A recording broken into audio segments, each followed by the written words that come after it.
Hi friends, welcome to my channel. ఈరోజు వీడియోలో intermediate first year వాళ్ళకు మ్యాథమెటిక్స్ ఎగ్జామినేషన్లో టైం మేనేజ్మెంట్ అనేది ఎలా చేయాలి అనేది చూద్దాం. సో దానికోసం ఫస్ట్గా మనం ఏం చేద్దామంటే ఒక బోర్డ్ మోడల్ పేపర్ని చూద్దాం. సో మన బోర్డ్ మోడల్ పేపర్ చూసినట్లయితే ఇందులో మనకు ఎన్ని సెక్షన్స్ ఉంటాయి? టోటల్ 3 సెక్షన్స్ ఉంటాయి. సెక్షన్ ఏలో వచ్చేసి చాయిస్ ఉండదు, అంటే 1 మార్క్ క్వశ్చన్స్ రాయాలి. టోటల్ 100 మార్క్స్కి మనము 100 మార్క్స్కి 8 మార్క్స్ క్వశ్చన్స్ అనేవి 5 క్వశ్చన్స్ రాయాలి. 4 మార్క్స్ క్వశ్చన్స్ అనేవి 7 క్వశ్చన్స్ రాయాలి. 2 మార్క్స్ క్వశ్చన్స్ అనేవి నో చాయిస్ 10 క్వశ్చన్స్ రాయాల్సిందే. సో అంటే ఇందులో చాయిస్ అనేది ఉంటుంది, ఇందులో కూడా చాయిస్ అనేది ఉంటుంది. బట్ 2 మార్క్స్ అండ్ 1 మార్క్కి నో చాయిస్, చాయిస్ అనేది అస్సలు ఉండదు. So 2 marks and 1 mark, 1 mark questions ఎన్ని రాయాలి? మనము టోటల్ 12 క్వశ్చన్స్ రాయాలి. So 5 marks questions total 40 marks consist అవుతాయి. 7 marks questions 7 4 28, sorry 4 marks questions 7 questions ఉంటాయి, 28 మార్క్స్ ఉంటాయి. 10 marks questions 20, 1 mark questions 12 marks అనేవి ఉంటాయి. సో టోటల్ మీకు 100 మార్క్స్ అనేది ఎగ్జామినేషన్ ఉంటుంది. మరి ఈచ్ సెక్షన్కి ఎంతెంత టైం అనేది కేటాయించాలి, అలాగే ఏ సెక్షన్ ఫస్ట్ రాస్తే బాగుంటుంది, ఏ సెక్షన్ లాస్ట్ రాస్తే బాగుంటుంది అన్నదంతా కూడా ఈరోజు వీడియోలో ఇన్ డీటెయిల్గా తెలుసుకుందాము. సో ఫస్ట్గా మనము టైం మేనేజ్మెంట్ ఎలా చేయాలి అన్నదానికంటే ముందు ఏ సెక్షన్ ఫస్ట్ రాస్తే బాగుంటుంది అన్నది తెలుసుకుందాం. అంటే బాగుండడమే కాదు, టైం కూడా సరిపోవాలి, యాజ్ వెల్ యాజ్ ఎగ్జామినేషన్లో అన్ని క్వశ్చన్స్ అటెంప్ట్ చేసేలాగా ఉండాలి. మరి అలా ఉండాలి అంటే పర్టికులర్ సెక్షన్ని మనం ఫస్ట్ రాయాలి కదా. సో దానికోసం ఫస్ట్గా రాయాల్సింది మీరు సెక్షన్ డి, 8 మార్క్స్ సెక్షన్ రాయాలి. సో 8 మార్క్స్ సెక్షన్ ఫస్ట్ రాయాలి అంటే సెక్షన్ డితో మనం ఎగ్జామినేషన్ అనేది స్టార్ట్ చేయాలి. ఎందుకు సెక్షన్ డి నేను లైన్గా రాస్తాను అనుకున్న వాళ్ళు లైన్గా కూడా రాయొచ్చు, కానీ ఫాస్ట్గా రాయాలి. ఎందుకంటే సెక్షన్ డి ఫస్ట్గా సెక్షన్ ఏ స్టార్ట్ చేశారు అనుకుందాం. సెక్షన్ ఏలో వచ్చేది 12 మార్క్సే.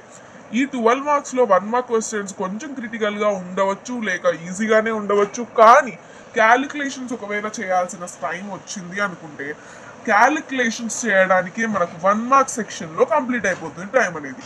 మొత్తం 3 అవర్స్లో మనం దీనికి ఒక 30 మినిట్స్, దీనికి ఒక 1 అవర్, ఇంకా 2 మార్క్స్ సెక్షన్ ఏ స్టార్ట్ చేసాం. నెక్స్ట్ సెక్షన్ బి స్టార్ట్ చేస్తాం.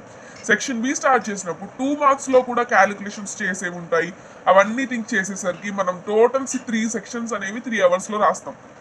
సెక్షన్ ఏ నుంచి స్టార్ట్ చేస్తే సరే 3 అవర్స్లో రాయకుండా కూడా టోటల్ 3 సెక్షన్స్ మీరు 2 అవర్స్లో కంప్లీట్ చేశారు అనుకుందాం. ఇంకా 8 మార్క్స్ సెక్షన్ మిగిలి ఉంది.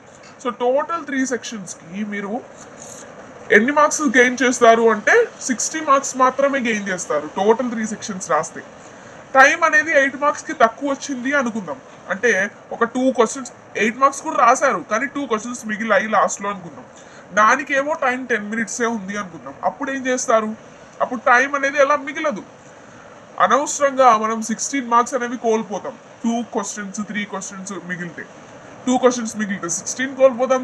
3 క్వశ్చన్స్ మిగిలితే 32 మార్క్స్ అనేవి మనం లాస్ట్ అవుతాం, రైట్? సారీ 24 మార్క్స్ అనేవి వెళ్ళిపోతాయి మనకు. కాబట్టి ఏం చేయాలి? ఫస్ట్ సెక్షన్ డి స్టార్ట్ చేయాలి. సెక్షన్ డిలో 8 మార్క్స్ అన్నీ కంప్లీట్ చేస్తే ఒకవేళ మీకు టైం అనేది లాస్ట్లో 1 మార్కులకి మిగలకపోయినా మీరు ఆల్ ఓవర్ స్కోర్ ఎంత చేస్తారు?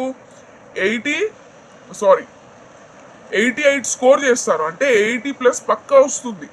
ఫస్ట్ ఒకవేళ 1 మార్క్కి లాస్ట్ టైం మిగలకపోయినా, ఒకవేళ మిగిలినా కూడా కొన్ని క్వశ్చన్స్ రాసినా అప్పుడు కూడా మీకు మార్క్స్ అనేవి ఎక్కువ పోవు. అంటే కింద నుంచి, అంటే స్టార్టింగ్ సెక్షన్ ఏ నుంచి సెక్షన్ డి వరకు వచ్చేదానికంటే కూడా సెక్షన్ డి నుంచి సెక్షన్ ఏకి వెళ్ళేదానికి ఎక్కువ లాభాలు ఉన్నాయి. కాబట్టి సెక్షన్ డిని స్టార్ట్ చేయండి ఫస్ట్గా. ఇది నా సజెషన్. మీరు రాయాలి అనుకున్న వాళ్ళు మీరు రాయొచ్చు, రైట్? అంటే మీరు నేను ఫస్ట్ నుంచి నాకు అదే అలవాటు అయింది. ప్రీ ఫైనల్స్లో, గ్రాండ్ టెస్ట్లలో అన్నిట్లో కూడా సెక్షన్ ఏ నుంచే నేను స్టార్ట్ చేయడం జరిగింది. నేను ఇన్ టైంలోనే ఎగ్జామినేషన్ అనేది అప్పుడు కూడా కంప్లీట్ చేశాను, ఇప్పుడు కూడా చేస్తాను అన్న కాన్ఫిడెన్స్ ఉన్న వాళ్ళు సెక్షన్ ఏ నుంచి స్టార్ట్ చేయండి. No need to worry. ఎలా అయినా స్టార్ట్ చేయొచ్చు, కానీ టైం మేనేజ్మెంట్ అనేది చాలా ఇంపార్టెంట్. ఇంకా కొంతమంది డౌట్స్ ఉంటాయి, నేను ఫస్ట్ సెక్షన్ బి రాస్తాను, తర్వాత సెక్షన్ డి రాస్తాను, ఫస్ట్ 4 మార్క్స్ రాసి తర్వాత 2 మార్క్స్, తర్వాత 8 మార్క్స్ అలా రాస్తాను అంటే ఎవరి చాయిసెస్ అనేవి వాళ్ళకు ఉంటాయి. మరి అలాంటి చాయిసెస్ని ఎలా చేయాలి అంటే, ఎలా రాసినా కూడా టైం అనేది కరెక్ట్ 3 అవర్స్లో అయిపోవాలి అనే దానికోసం టైం మేనేజ్మెంట్ని ఇప్పుడు చూద్దాం. సో మనకు టోటల్ ఎన్ని అవర్స్ ఉంటుంది ఎగ్జామినేషన్? టోటల్ 3 అవర్స్ ఎగ్జామినేషన్ అనేది ఉంటుంది.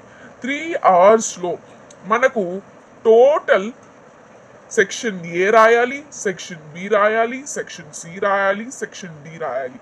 4 సెక్షన్స్ అనేవి టోటల్గా రాయాలి మనం ఎగ్జామినేషన్లో. మరి ఏ సెక్షన్కి ఎంత టైం ఇస్తే బాగుంటుంది అన్నది మనం చూద్దాం. ఫస్ట్గా సెక్షన్ ఏ చూసినట్లయితే కేవలం 1 మార్క్ క్వశ్చన్స్ మాత్రమే ఉంటాయి ఇందులో. కాబట్టి మీరు 1 మార్క్ క్వశ్చన్స్కి ఎక్కువ టైం వేస్ట్ చేయకుండా జస్ట్ ఒక 20 లేదా 15 మినిట్స్లోనే అంటే 15 to 20 మినిట్స్లోనే ఈ సెక్షన్ని కంప్లీట్ చేసేయండి. ఒకవేళ సెక్షన్ డి ఫస్ట్ రాసే వాళ్ళు ఉంటే 1 అవర్ 30 మినిట్స్లో ఈ 1 అవర్ 30 మినిట్స్లో 8 మార్క్స్ అనేవి ఖచ్చితంగా కంప్లీట్ అయిపోవాలి. ఇలా కంప్లీట్ చేసుకున్న తర్వాత మీకు రిమైనింగ్ ఎన్ని అవర్స్ ఉంటాయి ఇంకా? ఫస్ట్ చూడండి, సెక్షన్ డిని 1 అవర్ 30 మినిట్స్లో కంప్లీట్ చేస్తే ఇంకా ఎన్ని మినిట్స్ మిగిలి ఉంటుంది? 1 అవర్ 30 మినిట్స్ ఇంకా మిగిలి ఉంటాయి. ఈ 1 అవర్ 30 మినిట్స్లో ఈ 30 మినిట్స్ని దేనికి కేటాయించాలి అంటే 2 మార్క్స్కి ప్లస్ 1 మార్క్స్కి కేటాయించండి. 2 మార్క్స్కి మాత్రమే కేటాయించండి. మిగతా 1 అవర్ ఏదైతే ఉంటుందో ఆ 1 అవర్ 4 మార్క్స్ ప్లస్ 1 మార్క్స్కి కేటాయించండి. ఇప్పుడు మీరు ఏమనుకుంటారు అంటే, ఫస్ట్గా నేను సెక్షన్ డి స్టార్ట్ చేయాలి అనుకుంటున్నాను అనుకున్న వాళ్ళు ఏం చేయాలి? ఫస్ట్ 1 అవర్ 30 మినిట్స్లో సెక్షన్ డి కంప్లీట్ చేయాలి. నెక్స్ట్ 1 అవర్లో 4 మార్క్స్ ప్లస్ 2 మార్క్స్ కంప్లీట్ చేయండి. మిగతా 30 మినిట్స్లో 1 మార్క్స్ కంప్లీట్ చేయండి. ఇలా మీరు కంప్లీట్ చేయొచ్చు. అంటే మీరు ఇక్కడ 4 మార్క్స్ ప్లస్ 1 మార్క్స్ ప్లేస్లో ఈ 4 మార్క్స్ ప్లస్ 2 మార్క్స్ అనేవి సాల్వ్ చేసుకోవచ్చు. లేదా 1 అవర్ నాకు టైం 4 మార్క్స్ ప్లస్ 2 మార్క్స్ రెండింటికి సరిపోదు, 17 క్వశ్చన్స్ నేను రాయాలి అనుకున్న వాళ్ళు ఇక్కడ 1 మార్క్కి 20 మినిట్స్ మాత్రమే ఇచ్చి లేదా 10-15 మినిట్స్ ఇచ్చుకొని మిగతా టైం అనేది ఇక్కడ మెయింటైన్ చేయొచ్చు. సో ఓవరాల్ టైం చెప్తాను. సో ఒక్కసారి ఓవరాల్ టైం మేనేజ్మెంట్ చూసినట్లయితే 1 అవర్ 30 మినిట్స్ని మనం 8 మార్క్స్కి కేటాయించినట్లయితే 1 అవర్ 15 మినిట్స్ని 4 మార్క్స్ ప్లస్ 2 మార్క్స్కి కేటాయించినట్లయితే రిమైనింగ్ 50 మినిట్స్లో 1 మార్క్స్ అనేవి కంప్లీట్ చేసుకోవచ్చు. ఇక్కడ మీరు పేపర్ చెకింగ్ కోసం కూడా టైం మిగిల్చుకోవాలి. కాబట్టి ఏం చేయాలి అంటే 8 మార్క్స్ దాంట్లో మీరు టైం అనేది యాజ్ ఎర్లీ యాజ్ పాసిబుల్ అంటే 1:30 కంటే కూడా ఒక 10 మినిట్స్ ముందే 8 మార్క్స్ అనేవి కంప్లీట్ అయిపోవాలి. 8 మార్క్స్లో టోటల్ మనకు 5 క్వశ్చన్స్ ఉంటాయి కాబట్టి 5 క్వశ్చన్స్కి ఈచ్ క్వశ్చన్కి 10 మినిట్స్ కేటాయించండి. అంటే టోటల్ 50 మినిట్స్ అంటే 1 అవర్కి ఇంకా 10 మినిట్స్ తక్కువ. అంటే మీరు 40 మినిట్స్ని ఇక్కడ మిగిలించుకోవచ్చు. అలా అని స్టెప్స్ మర్చిపోయి ఫార్ములాస్ వేయడం మర్చిపోయి అలాంటివి చేయొద్దండి. సో కాబట్టి ఏం చేయాలి, ఇక్కడ 40 మినిట్స్ ఒక్కొక్క దానికి 10 మినిట్స్ కేటాయించుకున్నాం అనుకోండి, టోటల్ 50 మినిట్స్ అవుతాయి. ఈ 50 మినిట్స్లో ఒక 10 మినిట్స్ ఇంకా స్లోగా రాయండి. అంటే ఈ 50 మినిట్స్ దీనికి కేటాయిస్తారు 5 క్వశ్చన్స్కి, ఇంకొక 10 మినిట్స్ యాడ్ చేసి నీట్గా ఫార్ములాస్ వేసానా లేదా అన్నది అప్పుడే చెక్ చేసేసుకోండి. 1 అవర్ 30 మినిట్స్ 8 మార్క్స్కి చాలా అంటే కరెక్ట్గా సరిపోతుంది టైం అని అనుకున్న వాళ్ళు ఏం చేయాలి, 1 అవర్ 30 మినిట్స్ కాకుండా 1 అవర్ 20 మినిట్స్కి రాయడానికి ట్రై చేయండి. యాజ్ ఫాస్ట్ యాజ్ పాసిబుల్, ఎంత ఫాస్ట్గా అయితే అంత ఫాస్ట్గా రాయడానికి ట్రై చేయండి ఎగ్జామినేషన్లో. అంతేకాని హ్యాండ్ రైటింగ్ అంటే లైన్స్లో రాయకుండా కింద లైన్కి అలా క్రాస్గా వెళ్ళిపోతూ స్ట్రైట్గా పైకి వెళ్ళిపోతూ ఫార్ములాస్ అనేవి ఏ లైన్లో వేయకుండా కింద వేయడం అలాంటివి చేయొద్దండి, right? So make sure to write the formulas in the order. So make sure to write the questions also in the step. Answers kuda solutions ఏవైతే ఉంటాయో కదా వాటిని కూడా మీరు స్టెప్ వైజ్గా రాయడానికి ట్రై చేయండి. అంటే ఏ స్టెప్ కింద ఆ స్టెప్ వేయండి. ఫస్ట్ ఇది సాల్వ్ చేసి తర్వాత వేరేది సాల్వ్ చేసి మళ్ళీ అది సాల్వ్ చేసి అలా చేయదండి. ఇంకొక కొంతమంది డౌట్స్ ఏంటంటే 1 మార్క్ క్వశ్చన్స్ నాకు 5 వచ్చు, మిగతా 7 క్వశ్చన్స్ నాకు రావు అని అనుకున్న వాళ్ళు కొంతమంది ఉంటారు. అవి ఎక్కడ రాయాలి అనుకున్న వాళ్ళు అక్కడే ప్లేస్ వదిలేసేయండి. అంతేకాని సెక్షన్ ఏ 5 వచ్చు అని 5 రాసి మళ్ళీ సెక్షన్ బి స్టార్ట్ చేసి ఆ మిగతా 7 క్వశ్చన్స్ని మళ్ళీ వేరే సెక్షన్లో రాయడం ఇలాంటివి చేయొద్దండి. So this is all about the time management. Thanks for watching. Please like.